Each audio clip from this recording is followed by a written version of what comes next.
And I only realized that later. So I'm now, I guess I now understand I have to finish at 12, and I will do that. I'm sorry for last time.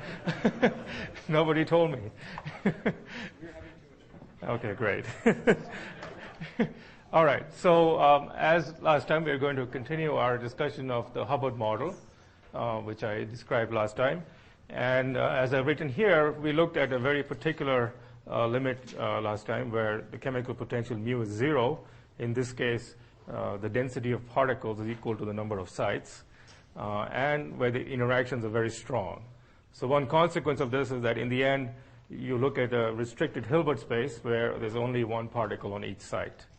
And in that restricted Hilbert space, I argued that there's an effective Hamiltonian, the Heisenberg Hamiltonian, which describes exchange between the spins of the electrons.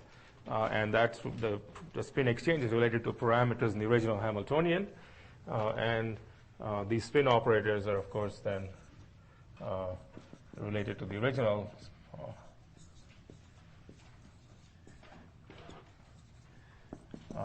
fermions by the usual spin, relation between the spin operator and the fermion creation and annihilation operators.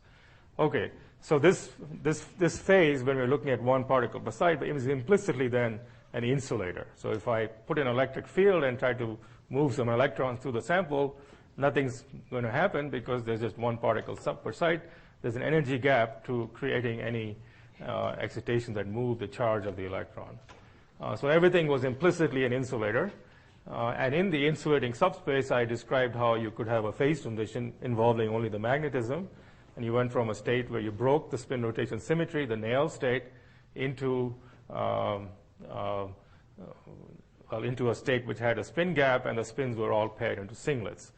And for this case, we were able to do this relatively simply and describe the critical point also by just a theory of the order parameter.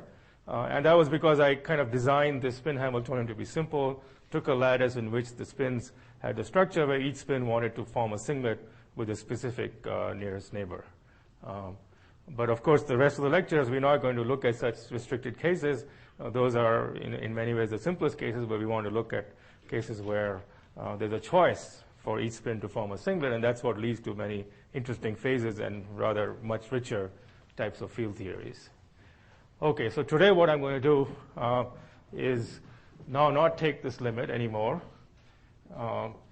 and work and try to look at what happens when you have to tune U from small to large. Okay. Now you've already heard in a case by Hong Liu, a very beautiful lecture of what you can certainly seem to expect when U is small. So when U is small generically, well, let's ignore U. You've got nearly free electrons, and as Hong said, they form a Fermi liquid. And the characteristic property of the Fermi liquid was this Fermi surface. And that state, more generally, we'll just think of as a metal, copper or your typical favorite metal will have a Fermi surface, and it will be effectively in some regime of weak interactions and form a Fermi liquid. So I'll get to the generic case also, but not today. So what I want to look is now think about what could happen as a function of U as you change U from small to large. But I'm going to look at it again for a very special case where mu is 0 and where the electrons are moving on this honeycomb lattice. And the reason for doing that, well, they're twofold. One is that, of course, well, it's important for a material like graphene where you do indeed have electrons at mu equals 0 moving on a honeycomb lattice. The one difference between graphene and this Hubbard model is that in graphene, you also have to worry about the fact that this interaction U is not completely on site. It has a 1 over R decay. It's the Coulomb interaction. And that does turn out to have significant corrections to everything I'll discuss today. But it's not so easy. It's relatively simple to add them on later, so I'll ignore them for the most part of my lecture. So that's one motivation. The other motivation for looking at this case is that this avoids all the complexities of the Fermi surface. So I'm going to defer that to a subsequent lecture. Graphene, even for U small, in fact, is not a metal. It's what I call a semi-metal. It doesn't have a Fermi surface. It has Dirac fermions. So that simplifies things. So for at least one more lecture, I can keep everything completely relativistic.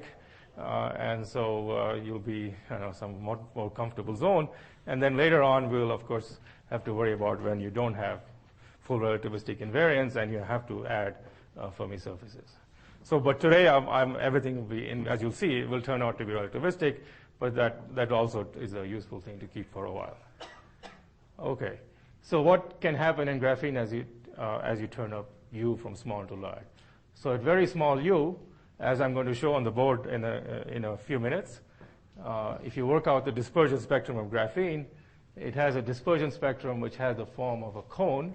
So it's a two-dimensional system. So think of this as the energy momentum relation. In the vertical axis is energy, and there's a two-dimensional momentum relation. And you've got states which have this, basically this energy momentum dispersion. Ek is Vf times modulus of k. Well, plus or minus, actually. So there's a cone below, which will be the minus, and with plus will be the cone above. And I'll derive this in a short while. And near this cone, then, you have what looks like the spectrum of a massless Dirac fermion, and we'll see how that actually works out. So at zero temperature, then, if you even ignore U and mu we're going to put equal to 0, then what you want to do is fill all the negative energy states. So you get a Dirac C, which ends right at that point. And that's, if you wish, the Fermi surface. But it's not a Fermi surface, it's a point. It's a Fermi point. And that makes life a lot easier. So we'll just stick to that Fermi point for this lecture anyway. But some analog of Fermi liquid theory can also be used to understand the physics of that Fermi point. In fact, it's a simpler version of Fermi liquid theory. Okay, so and graphene, there's a lot of experimental evidence, does indeed, you can see this cone in photoemission experiments, and there's very little doubt that this is what controls the physics of many, many thousands of graphenes of experiments in the last few years. Okay, so, and real graphene is in a relatively small U limit, partly because it's always grown on the substrate, and there's screening from the dielectric constant of the substrate that reduces the effective value of U. Maybe in the future, by some clever experimental technique, people will find graphene with stronger values of U by finding the right substrate or who knows what, adding some other atoms on top or something like that. So it's useful anyway for now to continue looking at how things increase as a function of U. So what's going to happen? So this is what I've just described, and I'm going to call this state, where that's the Fermi point, and these states are occupied it's not really a Fermi liquid, it's not really a metal, so it's a semi-metal, because the density of states, of course, the area of the Fermi surface has shrunk to 0. So it's not quite a metal, but in all respects, it's basically a Fermi liquid. In fact, it's even a better Fermi liquid than a Fermi liquid. As you see, the gamma that Hong just mentioned doesn't go as E squared, it goes as E cubed, so it's even better. Life is, everything, all the axioms of Fermi liquid theory can be simplified and applied more strongly, at least for the Hubbard type model. Okay. Now, if I crank up U, well, what would happen? Well, I just told you what happens at large U. You have this effective Hamiltonian of spin exchange interactions. And if I make the analogy with the square lattice, then I should get the nail state. I should get a broken symmetry in which half the spins point up and the other spins point down. Now, graphene has a very interesting crystal structure, which is a very natural. This hexagonal lattice has a natural two sublattice decomposition into the red and the green sites. And what you notice is that the red sites are up and the green sites are down, and that's your antiferromagnet. Each green site only has red partners and vice versa. So it seems reasonable if I think of the spins as classical vectors, and this is my effective Hamiltonian, that this is what the ground state should look like. And indeed, there are numerical studies showing that that's the case. Okay, now I've made one further assumption then, and this state, like the state we discussed last time, would be an insulator. Okay. Now, real graphene doesn't do that as yet. Bilayer graphene seems to have some kind of insulating state, which people are trying to understand. But single-layer graphene is not really in this regime. But nevertheless, this is still a nice model to study. And in the last few years, there have also been extensive quantum Monte Carlo studies as a function of U over T on the hexagonal lattice. And the latest indication is, in fact, this phase diagram that I've drawn, which is the simplest possibility, is not correct, that there's something else in between, but I'm going to ignore that for at least for today's lecture. So the simplest possibility, modulo some recent computer studies, is that there's a metal insulator transition, or more precisely, a semi-metal to an insulator transition from the Dirac semi-metal to this nail antiferromagnetic state. And in this state, so that's the transition I want to study today, right, on a field theory. This is also described by a conformal field theory. And unlike the conformal field theory of last lecture, it's going to have fermion. It's going to have Dirac fermions in it, and it will turn out to be what's called the Gros-Neveu model. Now, there were also a number of questions on 5-fold field theory and RG at the end of my last lecture. Those apply equally to the Gros-Neveu model, so I'll come back to those questions. The same issues apply equally here. Yes?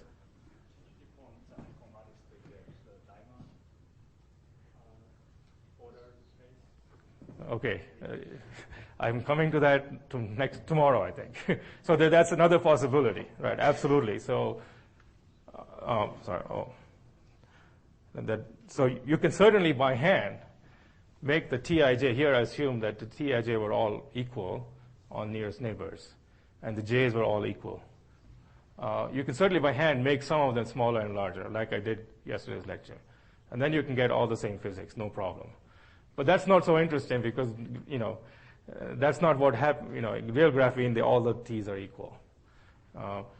Now, there's another possibility is that spontaneously, even though the Hamiltonian has all the T's and J's equal, spontaneously the spins form spin dimers. And that will be something called a valence bond solid. It will break some symmetries, and I'll come to that next time. Yeah. How do you experimentally change U over T? Okay. Well, so one possibility, as I mentioned, you could put it on different substrates. And the value of the substrates are, could be metallic, and the electrons in the substrate will screen the Coulomb repulsion between the electrons. And so there's the U here is U over epsilon, where epsilon is the dielectric constant of the substrate. So that's one way of changing the value of U, for example. Of course, that goes the wrong way because it makes it weaker if the epsilon is usually bigger than 1. There's also experiments on bilayer graphene, but that also destroys the semi-metal phase, and that seems to be an insulator. That's very recent stuff, and so a lot of people are very excited about that. But I'm just going to talk about the simpler case. Yeah. But this U is on-site. Yeah, of course. Substrate is a little bit further away. Yeah. So, okay. Real graphene, I can't really use the Hubbard model, but just for the purpose of today's lecture, allow me. And this is also easier to do quantum Monte Carlo, and there are, very extensive quantum. There's no sign problem at mu equals 0, and hopefully, for this model, as a function of U over T, we will eventually have a very firm conclusion on what the phase diagram is. We don't have it yet. Somewhat surprisingly, there's some possibility of something more exciting going on in between. All right. Okay. So that's what I want to now, describe this phase, and show you the critical field theory, and show how you get the Gros-Neveu model as a description of this, and this critical point is also a conformal field theory, and then we can talk about the properties of the critical point and how they connect to ADS-CFT. Although we'll see, I have to end at 12 today, so I probably won't get that far. Okay. Any other questions? What we're going to do? All right. So let me just then raise this up.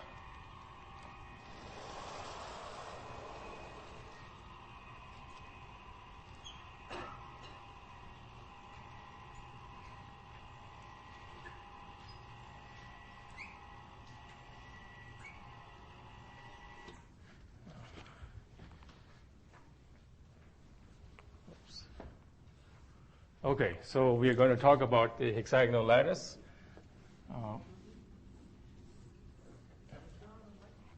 The mic is not on? The lights, oh. I don't know, how's, sorry? Is that good? Okay. All right.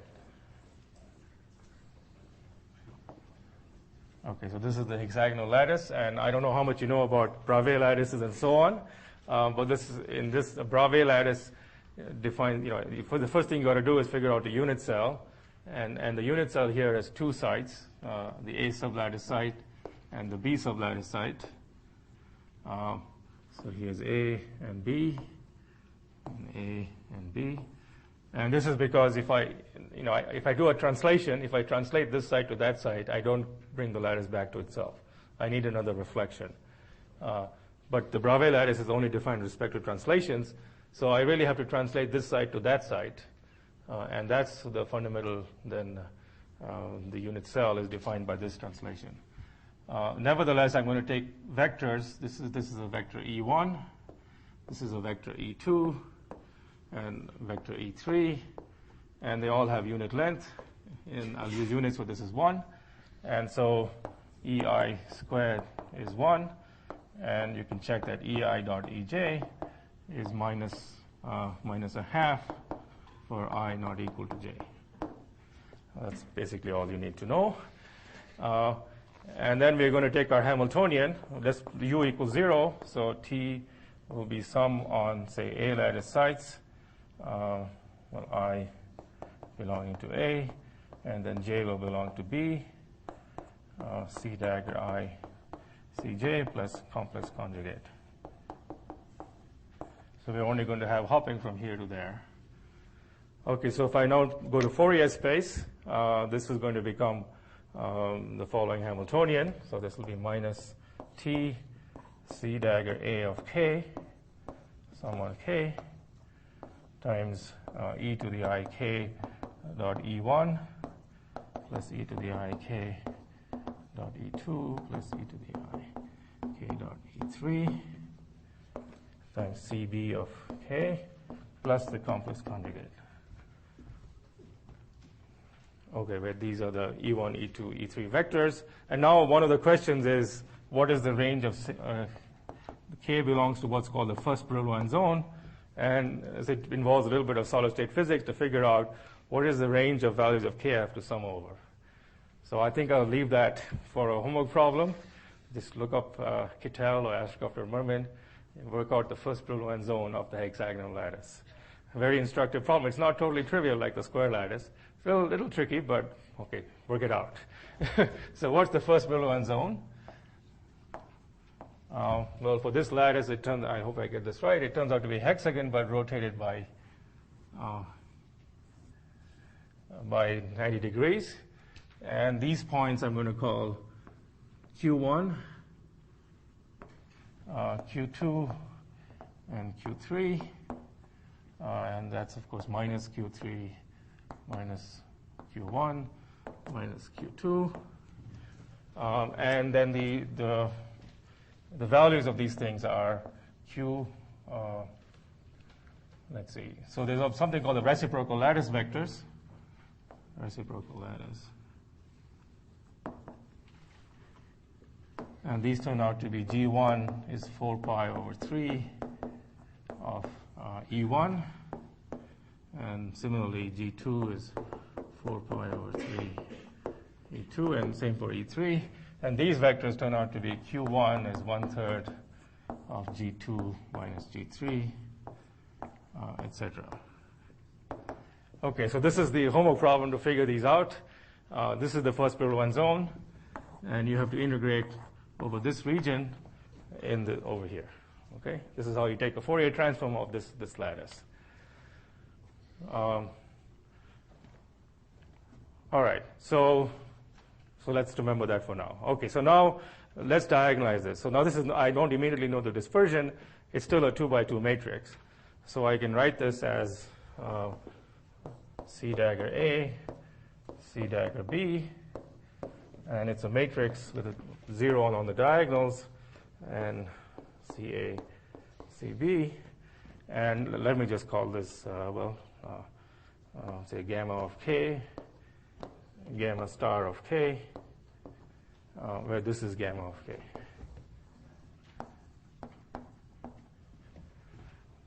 So you're starting to see that it's a structure of a Pauli matrix, in fact, and this will turn out to be, in fact, the Dirac spinor space.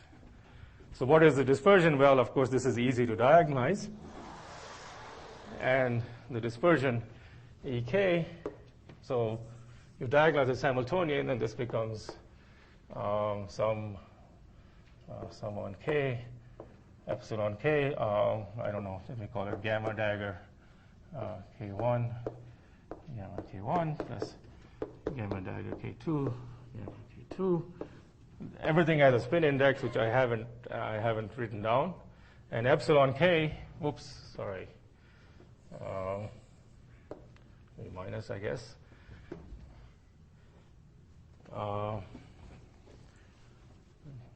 Right, okay, that's fine. So epsilon K will be mod of gamma K. So that's just diagonalization of that very simple matrix. And these are the eigenmodes of that simple matrix. These are linear combinations of A and B. Okay, so clearly now the question is, does this thing vanish anywhere? And so that's another simple problem here. I've given you everything on the board. Here's the first Brillouin zone. You have all these wave vectors here, and we have this combination to work out. And so you can check that gamma of Qi, of all these Qi, is equal to 0. So just use these, everything on the board, you just use these relations, those expressions, and it'll work out beautifully. At all these 6 points, the gamma Q vanishes. So that's where I have to focus my attention on. All the low energy excitations will be there. You know, the T, I forget the numbers, but this T has an energy of order an electron volt in graphene. An electron volt, if you don't know, is 11,000 degrees Kelvin. So as long as your room temperature, it's a very good approximation to go to the low energy electronic states. So we have to just focus on the low energy states, and that's, of course, going to happen when gamma vanishes. So we're going to just zoom in the vicinity of these Q points. Okay. All right, so it seems like there's 6 points, but in fact, another important thing to notice is that these points are not independent. And this is, again, a bit of solid-state physics. The difference between these points is a reciprocal lattice vector. So if I go from Q1 to Q2, this distance, well, I think it'll work out over here. Anyway, that turns out to be equal to one of the G's. When you also, there's another important relation I didn't write down, which is that E1 plus E2 plus E3 is 0. So if you use that, you'll find that this is a reciprocal lattice vector.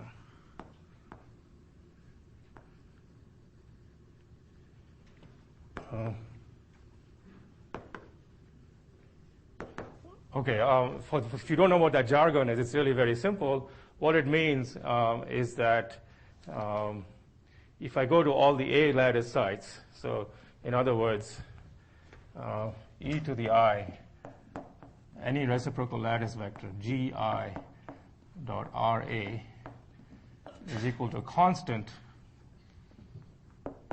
on all A sites, and similarly for B. So here the point is, I can always take momenta larger and larger and larger. I can get, I have some wave going through the lattice. I can have very short wavelengths, even on at a distance shorter than the lattice spacing. But if the wave has the same value here and there, that's obviously double counting. You can only take waves up to the lattice cutoff, and the lattice cutoff is basically the reciprocal lattice vector. So this means that the wave vector is only defined modulo G, whereas that you're familiar with this when you do the Fourier transform of a discrete series, which is the Fourier series. The frequencies are only defined modulo 2 pi over t. So similarly here, things are defined modulo the reciprocal lattice, and so actually these 3 points are the same, and these 3 points are the same. So in fact, you only need to focus on 2 of the points, and we'll focus on Q1 here and minus Q1 here, and ignore the others because that's the same point. Another way to see it is you can move this thing over by any of these G vectors, and you move it over this point. For example, if you move this hexagon over here, this point will lie on that point. So the only two independent points are Q1 and minus Q1. Okay, so in the low energy limit, so if I take the low energy limit, here's what I should do. So I'm going to define 4 low energy fields.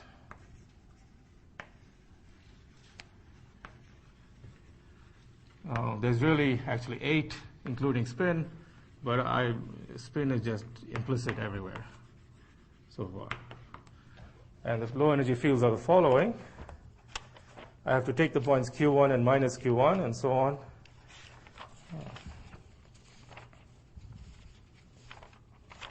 Where is it? Okay.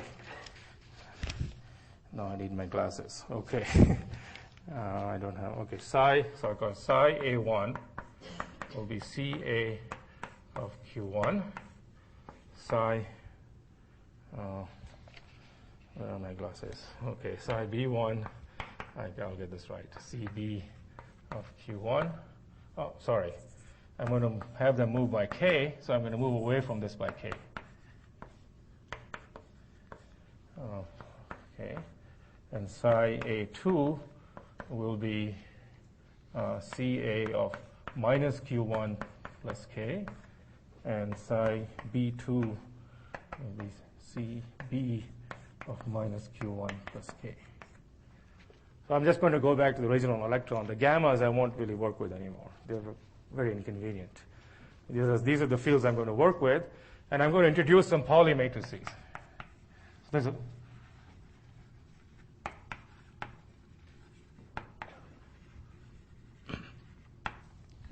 So I have, an 8-component fermion. I have an 8-component vector, so I have 3 different sets of Pauli matrices. So the sigma will obviously be the spin, as usual. Then I'm going to introduce the Pauli matrices, call them tau, and they're going to act in the AB subspace. And then I'll introduce Pauli matrices rho, which act on the 1,2 subspace. So this is called the sublattice space. This is called the valley space. The points Q1 and minus Q1 are called the 2 valleys. And then, of course, a spin. And these Pauli matrices all commute with each other. All right, so now all I got to do is just take that Hamiltonian up there and expand for small k. And then rewrite everything in terms of psi. And what you'll find then, something very simple, for small k, what you find is that the Hamiltonian is just psi dagger times, okay, did I get this right?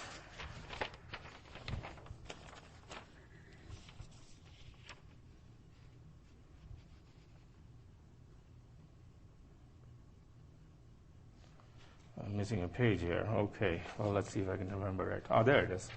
And now I do need my glasses because I don't remember this thing. Sorry. And I don't have my glasses. All right. Okay, I'll get it right. Okay, it turns out to be VF, Fermi velocity, times, tau y kx plus, plus tau x rho z ky times psi. And that's it. And VF turns out to be 3t over 2. That's the Fermi velocity at the Dirac point. And now you can see this looks very much like the Dirac Hamiltonian. I can make it look even more like a Dirac Hamiltonian by writing a Lagrangian. So the Lagrangian would be psi dagger d psi d tau minus h. And you can write this, in fact, in the form psi bar and gamma mu d mu psi. And I here, all the signs are correct in my notes. And the gamma, where psi bar is defined as, of course, psi dagger,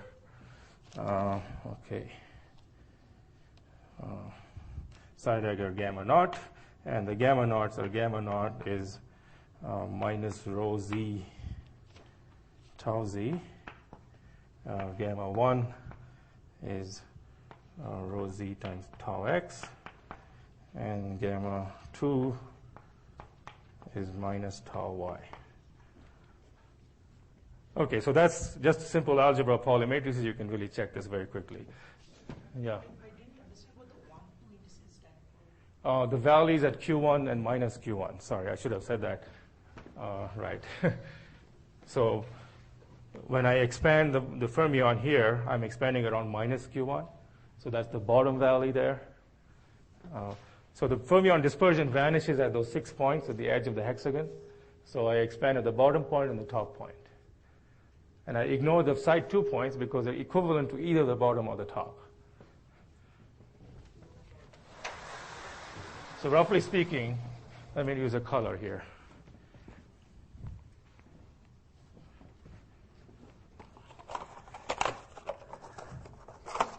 No colors. Okay.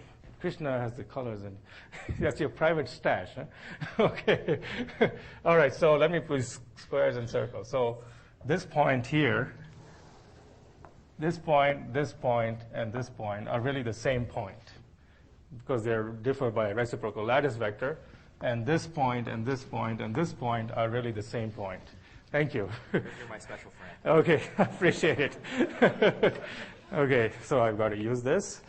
Okay. So these are the green points, and this is the orange points. And so the field psi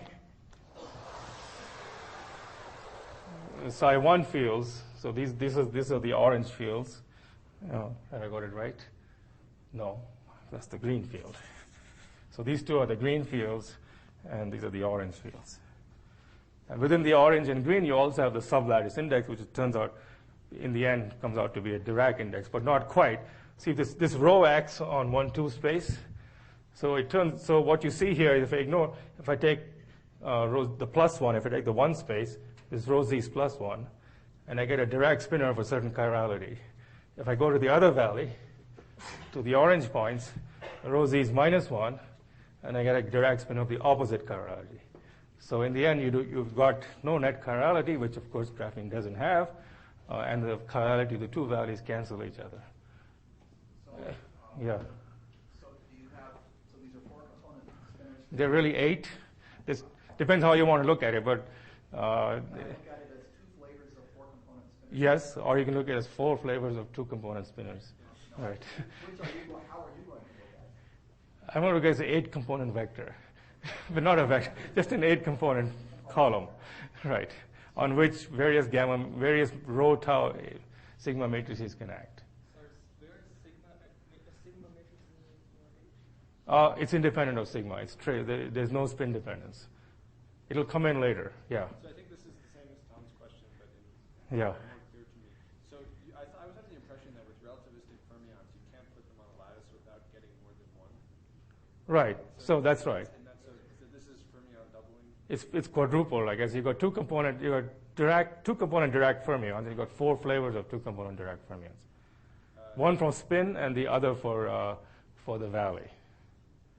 You can do better. You can get 2. You can have this, but you can't 1/4 it, except in some topologic instance. This would be, because right now it just looks like one Dirac fermion on the board, but there may be indices. Well, there are lots of indices. So there's also in this notation, there's this. If you think of the gamma as 2 by 2 matrices, these are basically the commutation in the Pauli matrices. So these are, if you take the gamma matrices as 2 by 2 matrices, then there is a global, this way it's written, a U4 symmetry. There's still another index the spinor carries, and the whole thing is U4 invariant. If you actually write it in terms of real fermions, the whole thing is O8 invariant. So the full symmetry is also conformally, is relativistic invariance plus a flavor O8 invariance. But that's only of the free Hamiltonian. Yeah. Some of the students may be a little bit. Okay. Yeah. You give the right language. Used to working in 4 dimensions. These are 3 dimensions. Oh yes, of course. Which are 2 by 2 matrices. Exactly. Right. Okay, I should have made that point. So, of course, the way it's written, these gamma matrices are 8 by 8, but that's the way I'm thinking about it. Okay, that's my mundane condensed matter physicist point of view. But the fancier way of doing it, I think, is you think of these as 2 by 2 matrices in Dirac space. And so there's a 2 by 2 Dirac space of 2 component Dirac fermions. And then there's a U4 flavor symmetry. There's another index you can add here if you want, where A goes from 1 through 4.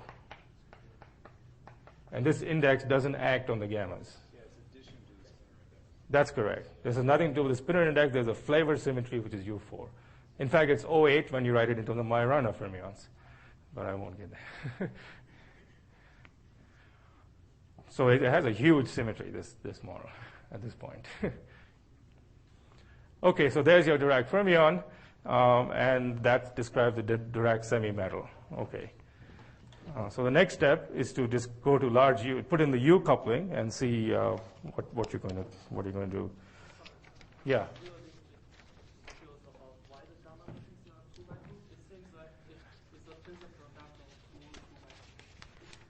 Okay, so let's say, yeah, well, you can redefine your indices in some way, but okay, so another way to think about it, everything has 8 components. Psi has 8 components, including spin, okay, and these are three of those 8 components. These 3 matrices, 3 8x8 matrices, form a Dirac gamma matrices.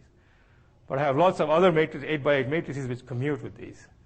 And all those matrices, 8x8 matrices, which commute with these 8x8 matrices, form the flavor symmetry. Okay. And those matrices generate U4 if you're working with complex fermions, or OA. So you can take various products, Basically, once you pick these gamma matrices, you'll find in this space there are a whole bunch of matrices that commute with those, and those will be the generators of O8. So there's many ways of doing it, many ways of changing the basis. You can use your favorite way. All right. Okay, so now let's put in interactions.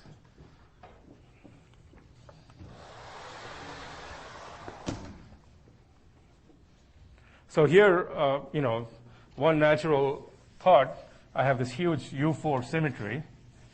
And so if I crank up the interactions, that U4 symmetry is going to break in some way.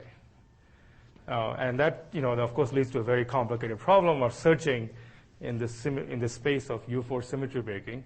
Because after all, the full Hamiltonian doesn't have this U4 symmetry at all. Only this low energy limit does of this kinetic energy. None of the other terms have the U4 symmetry. The other terms only have an SU2 symmetry for charge spin rotations and a U1 symmetry for charge. Whereas this thing has U4 or really O8 symmetry. So there's a complicated problem of searching in this whole parameter space for finding the right analog of chiral symmetry breaking, which will become important at large U. Now here I'm just going to use physical argument that we know what happens at large U. There's a separate argument which is based on the lattice and this Heisenberg Hamiltonian that gives me one way of breaking this U4 symmetry. So I'm going to use that symmetry, this large U argument, to assume that even near the phase transition is that particular SU2 subgroup of the U4 symmetry that's going to be chosen to perform my chiral symmetry breaking. Now, it could happen something else happen in intermediate U, but we're going to ignore that at least today. All right, so with that, I want to take my interaction and write it in a way that picks out the antiferromagnetism. Okay.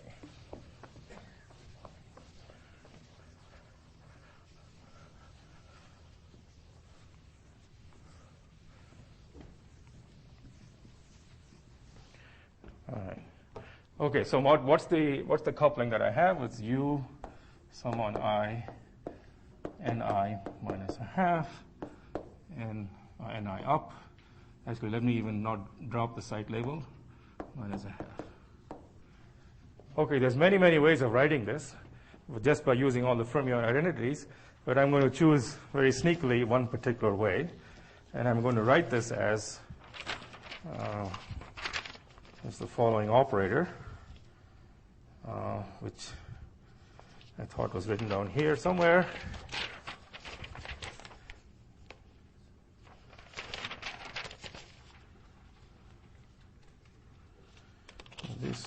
Missing some pages here, I guess. Oh, there it is. Okay, so I'm going to write this as is equal to minus 2u over 3s squared plus u over 4, where s is defined right there. So everything there is defined here. So the n's are defined in terms of the c's here. The s is defined in terms of the c's here. And I invite you, the hard way to do this is to write this in terms of the c's, write everything in terms of the c's that I've written over here, and check that this works. Use the fermion anti-commutational relations. The quicker way to see it is to just match states. So if I take this term in the Hamiltonian, there are 4 states on each side. The states are empty, spin up, spin down, and spin up and down. And for this term in the Hamiltonian, the energies of this are u over 4, minus u over 4, minus u over 4, u over 4. Just put n equals 0 or 1 for these, and you get this result. On the other hand, with this way of thinking about it, what are the energies of the state? Well, s squared is just the total spin. So the total spin on this side, there's no electron, is 0. So that's just u over 4. So this way of thinking about it, you're going to get u over 4. But this also has total spin 0. So s squared is 0. So it's also u over 4. And then this thing, well, s squared is for s, this is spin a half. You know, s squared is 1/2 times 1/2 plus 1, which is 3/4. So this is 3/4. So this becomes minus u over 2 plus u over 4. Gives me u over 4. So that's the quick way of proving this identity. All right, so that's just true for any spin a half particle on any given site, where this is written in this way. Okay. So now I've written my interaction in terms of the s squared operator. And this is just anticipating that if I'm going to get some broken symmetry at large u, it's going to break the spin rotation symmetry. Okay. So at this point, I'm going to do a Hartree-Fock theory. That's one way to think about it. Or you can do a Hubbard-Stanovich decoupling, which is what's quickly done in the notes. But I think the Hartree-Fock is a more unbiased way to think about it. So my Hamiltonian, H, is HT plus HU. And I'm going to write it as HT. And in this is the canonical way of we treat interactions in condensed matter physics. You're going to write it as minus 2 over u over 3 times expectation value of SI times SI. In fact, you're going to get, you can factorize this in 2 possible ways, so you get a factor of 2 for that. And then you have to add and subtract plus u 2u over 3 SI squared. So this is going to be my effective Hamiltonian. And this is a functional of SI. Okay, so what am I doing here? So the idea of Hartree-Fock theory is a variational principle. In a variational principle, you choose a wave function and minimize the energy. Now, when you're dealing with a many-body system, it's not so easy to write down a wave function. It's much easier to write down a Hamiltonian. So let me say that my variational wave function is the ground state of some Hamiltonian. And that Hamiltonian is this one. I just picked this Hamiltonian by factorizing this s squared into the expectation value of s times s. And this is a Hamiltonian I can diagonalize. And so once I diagonalize this Hamiltonian, I get some variational state. That state will be a function of all these numbers SI. So this, I can think of these numbers as my variational parameters. So here's another homework problem, but this is a little more involved. You'd need a computer. Take this effective Hamiltonian, let the SI be any numbers you want, find the ground state, and then look at the average value of the original Hamiltonian in this ground state, and minimize that energy as a function of the variational parameters. Okay, in principle, relatively simple. In practice, quite tedious to carry out. Okay, so assume you've done that. So when you work that through, what you find is that the optimal solution turns out to be SI is equal to just some constant I'll call phi, and I'll put it in the z direction. Phi. Of course, I can rotate in any direction I want. So SI of SIA, delta AZ, for I on the A sublattice, and minus phi delta AZ for I on the B lattice. So this turns out to be the best you can do with this kind of effective Hamiltonian, and it has exactly the structure of the antiferromagnet, that you're getting some local magnetic field which is polarizing the spins. In a way, it's up on one sublattice and down on this other sublattice, which is what we expected also from this strong coupling reasoning, which didn't rely on any of this Hartree-Fock type argument. Okay? So what is the effect of, so knowing this, now my task is to write this in the low energy subspace. So what is my low energy subspace now? So my H effective, well, I can even go to the Lagrangian. Well, this I knew, the HT was just psi bar gamma mu d mu psi. Done with that. What is this? Well, this has a very simple form. It's going to be minus phi, and I'll make it a vector because it's pointed in any direction, times sum on I belonging to A, C dagger IA, C I. Oops, and now I have to put the spin indices. Sigma alpha beta, C I A beta, plus phi, sum on I. This A is redundant here, sorry. I belonging to B, C dagger I alpha sigma alpha beta, C I beta. Okay. So here I'm just writing out this term here in terms of the operators. All right, so now I have everything I need almost. And also from this point, you can roughly see what this is going to do. So I have the C's in terms of the size, and then I have everything in terms of the A, B subspaces with these gamma matrices. So it just involves some algebra. Take everything on this board and stick it into this last term. All right? Just a little bit of algebra to figure it out what you get. And what you get is something very simple. This turns out to be is I psi bar gamma mu d mu psi plus phi dotted into okay.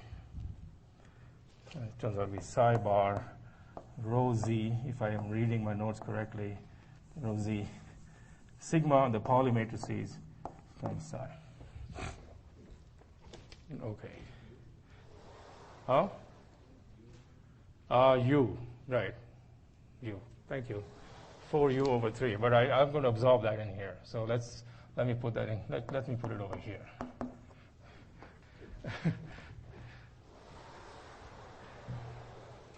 Okay, so that, to all of you field theorists, is looking like a Yukawa coupling now. So it's Yukawa coupling to a vector meson phi. And the vector meson carries some flavor index, carries a flavor quantum number, which is measured by rho z sigma. And now you just have to make sure that this rho z sigma commutes with all the gamma matrices. For this thing to be a flavor index, this is some flavor quantum number. For that to be a legitimate flavor, it has to commute with all the gammas, and it certainly does. Okay, so now I have, in addition to my Dirac fermions, I have a vector meson, where the vector refers to this SU2 of spin, which is just some flavor index. There's an additional global flavor symmetry associated with other transformations between the valleys, and that at this point plays no role, other than a degeneracy factor in various loop integrals. Yeah. So something that's puzzling me about this is yeah. the Lorentz symmetry in this problem is emergent. Yes. You're now starting to introduce relevant operators that perturb that direction. Sure, sure. And there are relevant operators that break the Lorentz symmetry.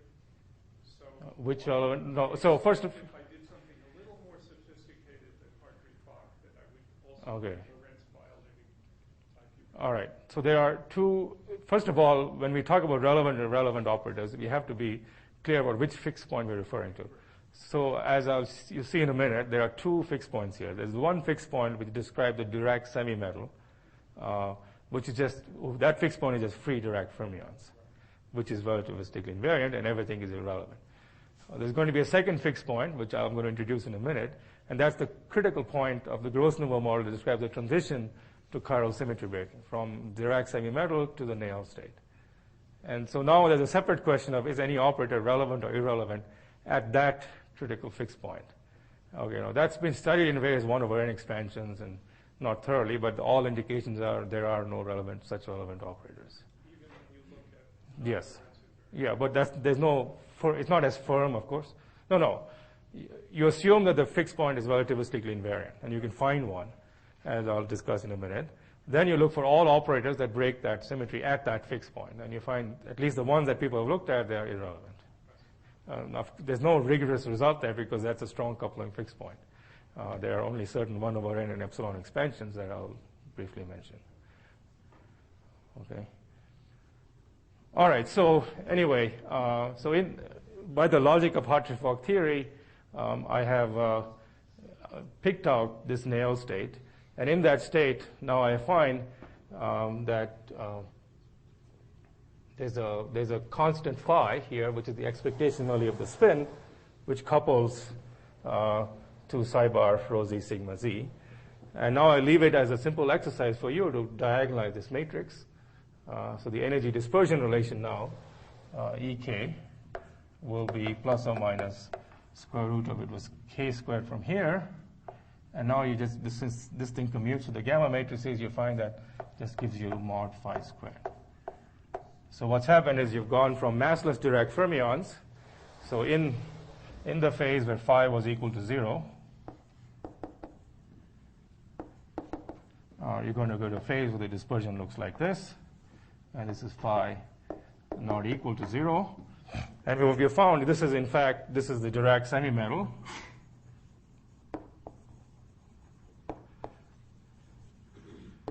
And this is the Néel state. So we just assumed it was a state with antiferromagnetism. And now we also see that there's a gap. So here's my chemical potential. There are these fermions that carry the electronic charge, and there's a gap to them. So because of this, I also know it's an insulator. So there are two things happening as the transition. I'm going from a semi-metal to an insulator, and I'm breaking the SU2 chiral symmetry. That's one version of it. Yeah. Yeah. One other thing. Is there some way in which it's clear that this gap is smaller than the high energy states you've thrown away? Certainly, if the transition is second order, that has to be the case near the transition. Near the transition. Right. This, of course, yes. Certainly, if phi becomes really large, then I should really work with this. I should go and use the large U limit and work things out from here. But when phi is small, I can describe this transition from the semi-metal to the insulator, and there, in fact, I will conformal field theories and relativistic invariance will emerge. All right. So all I've done so far is just Hartree-Fock theory. But to go beyond that, I have to do fluctuations about Hartree-Fock. And so here, as yesterday, it's a little bit hand-waving. You've got some phase transition, and now you're going to try to use some general symmetry arguments in long wavelength expansions to guess at what the field theory for the critical point is. Okay, so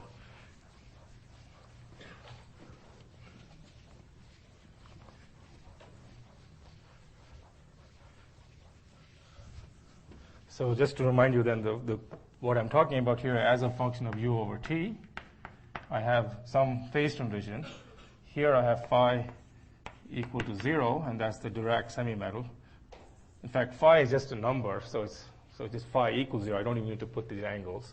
Sorry about that. So this is the Dirac semi-metal. And here I have the Néel insulator with a gap to all, at least, single particle excitations. Because it has a broken SU2 symmetry, there are Goldstone modes associated with that. Those are the spin waves. All right, so what is the theory of this critical point? Well, one way to do this is, instead of doing Hartree-Fock like I did over there, I can do what's called the Hubbard-Sutanovich decoupling. As I take this term in here, in my partition function, I have d psi of exponential of minus 0 to beta d tau of L Dirac. That's just this guy. And then I have the Hubbard interaction, which I wrote over there. So this, I write this as plus, there's a minus here, minus 2u over 3 times s squared. And this is a, 4 Fermi term. So the Hubbard autonomous decoupling is just a d psi, a little trick where you decouple the 4 Fermi term and you write it as minus 0 to beta d tau L Dirac plus, it turns out to be, I think, all right, I may not get the factors right, it's 3 over 8u times phi vector squared plus phi dot minus 1 to the I s I. So at this point, I've done nothing really. I've just rewritten the action in a very, anticipating my future use. If I do the integral over phi, I can do the integral by completing the square. You just complete the square, and you'll find you'll get back the old Hamiltonian. But it's really the same as average S and tau phi. Yeah. So this is another version of that argument, correct? And I very sneakily introduced this minus 1 to the I. And the reason I've done that is because now I want to look at the saddle points of this action. And the low energy saddle points, my previous calculator tells me, are the ones in which, in fact, phi corresponds to the staggered magnetization, not the uniform magnetization. That's an energetic argument, requires some actual sweat to do the calculation to see that it works. Actually, the quicker way you can see it is that it was because of this minus 1 to the I.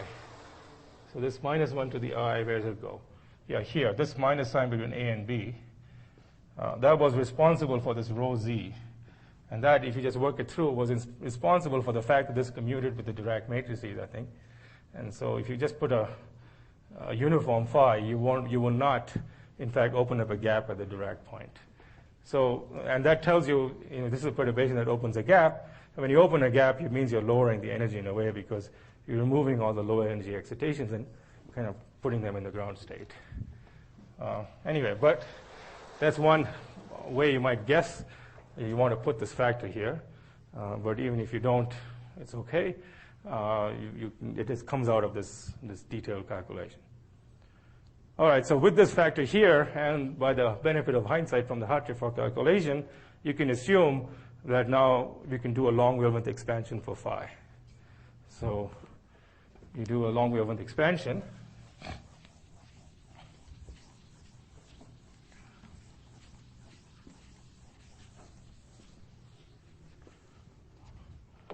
So low energy expansion.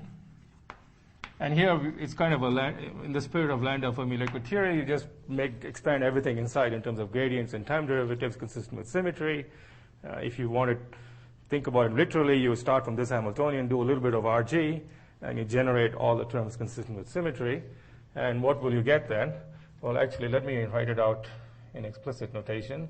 So the Lagrangian will be Lagrangian for phi and the Dirac fermions, and it'll have, it's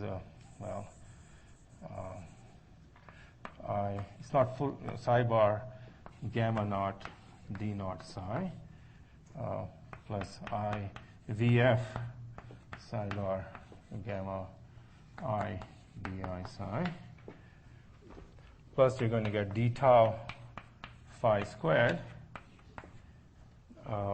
And let's just adjust the magnitude of phi to make this 1. Then you're going to get gradient of phi squared. But now there'll be some velocity here, which I call c squared, plus s phi squared, plus u phi to the 4th, plus lambda phi dot psi bar, rho z sigma psi. And that's the final theory for this particular proposed critical point. Yeah. I want to ask the question. Yeah, of course. If I really did this, Yeah. integrating out with Feynman diagrams, Yeah. I don't see why I wouldn't get What couplings are you thinking of?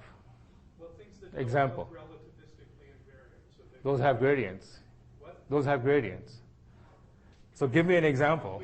With non-trivial gamma matrices. No, not to vector phi. So there's a global symmetry that will make sure you don't get that.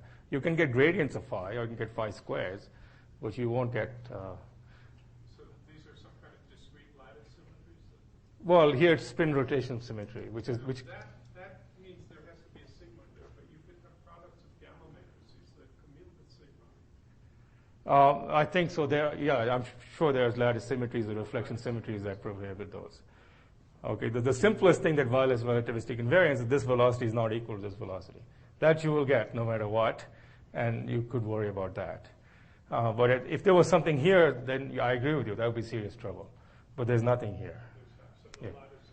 Yeah. If this one, it turns out now when you do RG that these velocities, it's believed, they become equal. That's been checked for a few simple cases.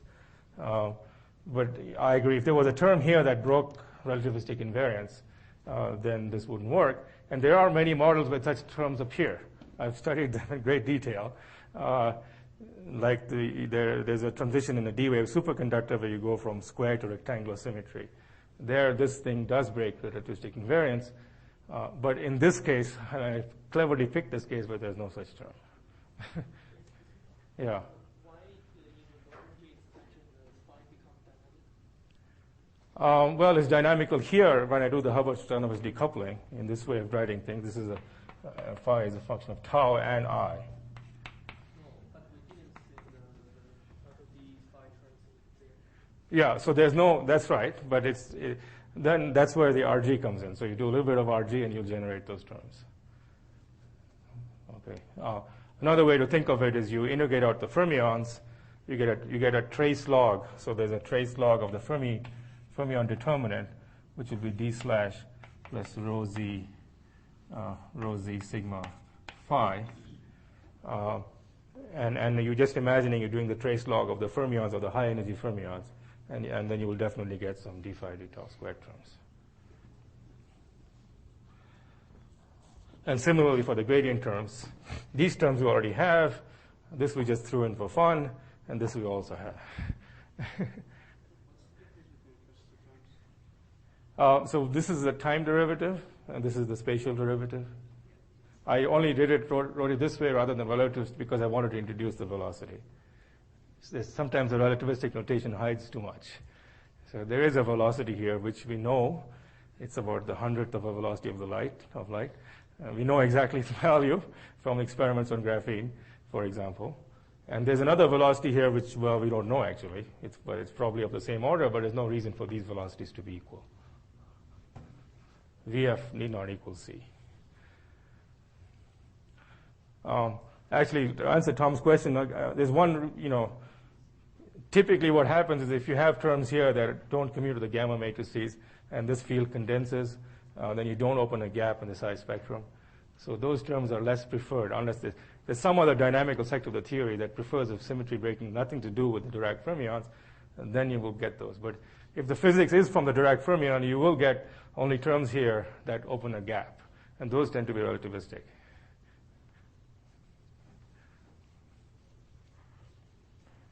Okay. All right, so now I'm 10 minutes left. Yes, I know. I'm back at the same stage at the end of my last lecture, or what should have been the end of my last lecture, where I had this theory. Okay, and this theory, in that case, described just a transition with broken symmetry, where you went from a nail state to the spin gap state. Now I have fermions, and I have 3 scalars and 8 complex fermions, so there's no chance of this being supersymmetric. But if there were equal numbers of fermions and real real scalar fields, then this becomes very much like the structure of the West-Zumino model and can be supersymmetric. But you don't get the right sort of flavor count in physical situations anyway. Anyway, so that's an aside. But now I have to, again, as a function of S, so this coupling S is now my proxy for U over T. So I can think of this thing as, no, it's going the other way. No, yeah, this way. When S is negative, then phi condenses. I'm on the insulator. with the gap. When S is positive, I'm back to the Dirac metal phase. Okay. So now I have to do an RG of this theory to figure out what happens near the critical point. And that, like the previous, it's as complex as the RG for the other theory. It's not so easy to do. And the techniques there are two techniques that have been developed, which have been carried out to various sophisticated expansion. One is called so-called epsilon expansion, where this is a theory in 2+1 dimensions. You start from a theory in 3+1 dimensions, and then assume you're in 3+1 minus epsilon dimensions, and assume epsilon is small. That's the famous epsilon expansion of Wilson and Fisher. And the other expansion is the 1 over n expansion, where n is the number of components of the field of the fermions. Here the fermions have 8 components, and you can 8 of their flow. If you wish, there are 4 flavor components. You can have NF flavor components and expand in 1 over NF. And both work and give you kind of consistent results. And I'll briefly describe what they tell you. Yeah. Because two velocities are not the same, Yeah. they all flow, right? So the velocities will flow. But what you'll find when you do the RG, that at the fixed point, they do become equal. S is U over T, that's X. No, S is just some parameter. Yeah, the leading order, it's... Sorry? They are related. So everything here, as usual, everything here, the parameters here are VF C squared S U lambda. This is little u, not capital U. And all of these couplings are related in some complicated way to the couplings here, which are T and U. There are some functions of them. And it's a function of how hard you're willing to work to work with this and do some RG and come up with some sensible way of deriving the values of these couplings. Is there a possibility controlling U fixing S? Well, the point is, okay, so the point is that you might say, so why don't I worry about all of this? You might say that let me try to control things, for example, make U and lambda small. And then I'll be in good shape and I can compute in U and lambda. The trouble with that is, yeah, okay, you're in good shape, but as you get close to the critical point, you give me a U and lambda 0.1. I'll say take S as 0.01 and you'll be in trouble there. You give me a U and lambda 0.01, I'll say take S equals 0.001 and you'll be in trouble there. So near the critical point, these are not really expansion parameters. As you get closer and closer to the critical point, you have to look for other expansion parameters. So there's this singularity in the expansion for this theory, no matter how small these nonlinearities. Those are not sufficient criteria for figuring out what goes on near the critical point. It's precisely for that reason that the RG was invented by Wilson, to get around this problem.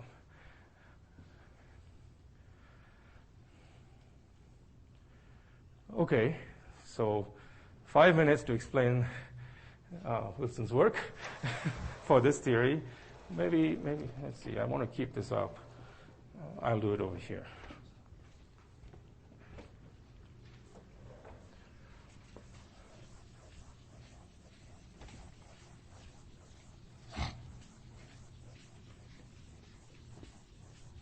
So here you have a space of a number of couplings. So space of couplings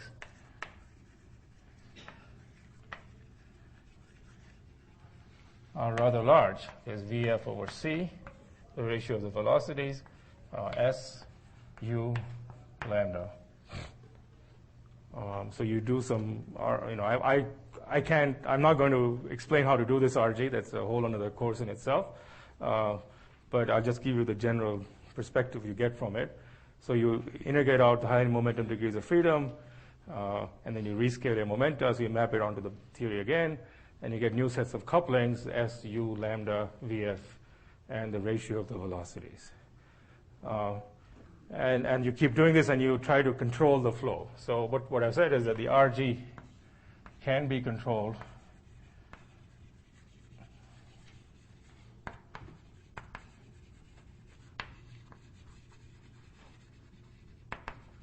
in epsilon is equal to 4 minus d, where d is the space-time dimension. And in our case, d equals 3. Yeah. Sorry? Control you mean some kind of Boyden symmetry? It's some kind of, it is, I'm not sure for the Dirac, for Grosnovo it's Borel-summable. For the 5/4 it is Borel-summable. It's some sort of asymptotic expansion. Right, okay. And it can also be controlled in 1 over NF. NF is the number of flavors of the fermions. And so what do you find from that? So the conclusions from that is the results, which is summarizing the things I drew last time, which also work. Here I can't draw things because I have a 4-dimensional space. It's not so easy to draw the flows in 4 dimensions. Yesterday I had only 2 dimensions, but you get basically the same structure. So the structure is, there is a fixed point, so the transition is controlled by a fixed point where all of these these all go to some fixed point value. So where VF over C actually goes to 1, and S goes to some S star, and U goes to U star, which turns out to be of order epsilon. That's the whole thing that makes it work. And lambda goes to some lambda star, which turns out to be over the square root of epsilon. Okay. And then near the fixed point, the flows are very simple. And I'll just do it over here. So near the fixed point,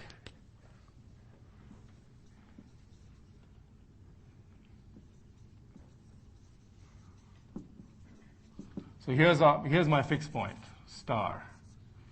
Okay, where I have this 4-dimensional space of couplings, huge. Somewhere in there's a point where it's invariant under RG.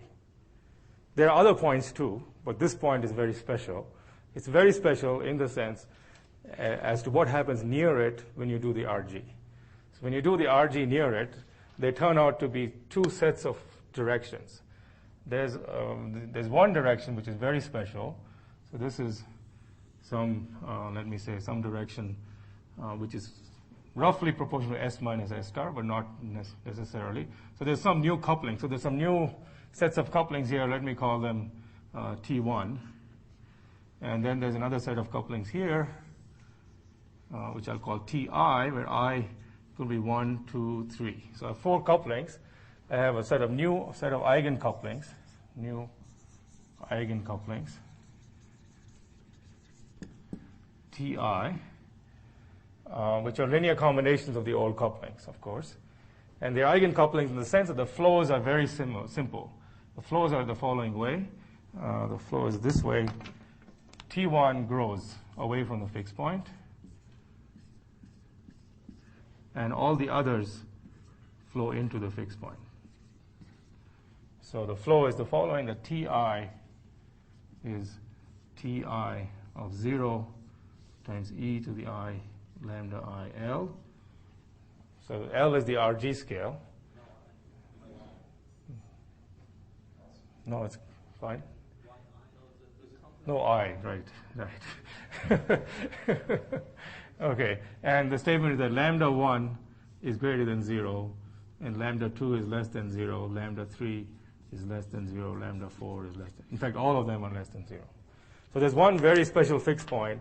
There's only what's called one relevant direction, and all other directions are irrelevant. It's really, amazing that such a point exists, but it does. I mean, naively, if you just give you a set of differential equations, you'd never think that something like this will happen, but it does happen. And this tells you, and it's this fixed point, then, I claim that describes the metal insulator transition, which I guess I erased, which I had over here. And the flow, so this is roughly like S minus S star. So when T1 goes up to plus infinity, it says the field phi is becoming very massive, and that's the Dirac semimetal.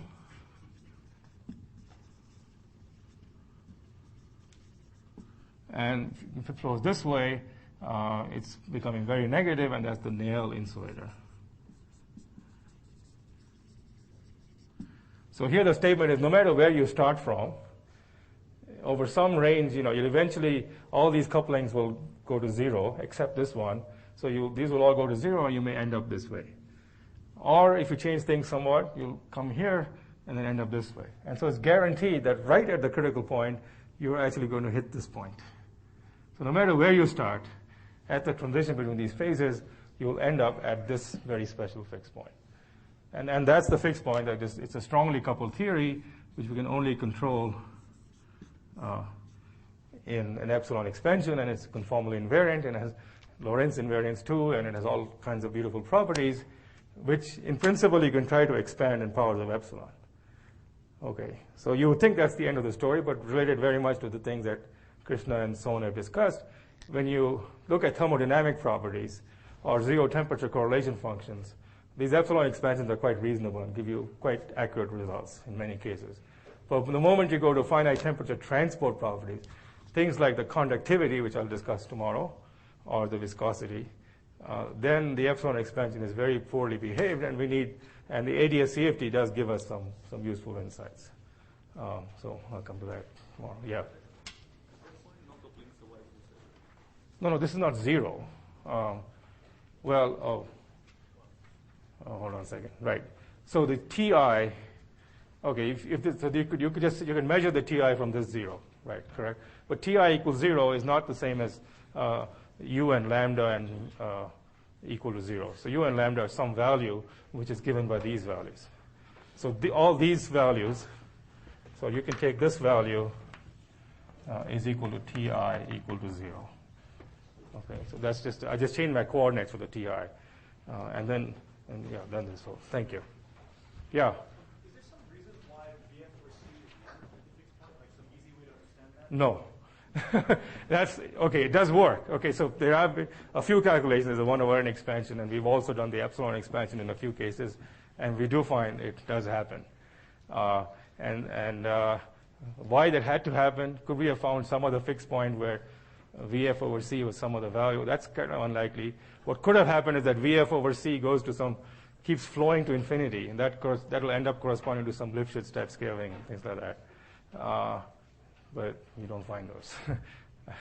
Yeah. So the fixed point yesterday, you had very accurate critical exponents from Monte Carlo. Yeah.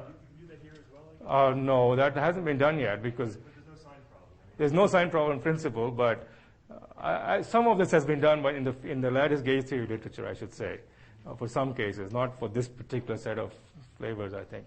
There are some results in the 80s from the lattice gauge theory literature.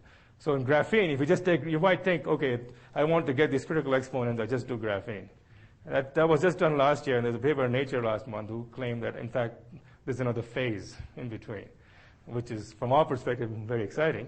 But from the perspective of doing quantum Monte Carlo in this field theory, and then that's a no-no. So the calculation based on finite temperature, just set temperature to 0? Everything here is 0 temperature. I haven't discussed finite temperature yet. I'm just anticipating what I'll talk about next time. By the way, you said the expansion is controlled by 1 over NF. Does this mean if you choose U8 model, it will be more accurate? It's not the vector flavor, it's the number of fermions. Yeah, so if you could add more valleys, if you could imagine a band structure with more valleys, then it'd be more accurate, correct. Yeah, so the 1 over NF is in a way nicer formally because you're always in 3 dimensions. The epsilon expansion has a little bit of trickery behind it because, well, how do you talk about Dirac fermion and fractional dimensions? So there's always some arbitrary choices people make to do that. It's never terribly satisfactory. But people, I guess you're going to talk about supersymmetry on models like this? Yeah, okay. So Sunseg has a very clever model where the number of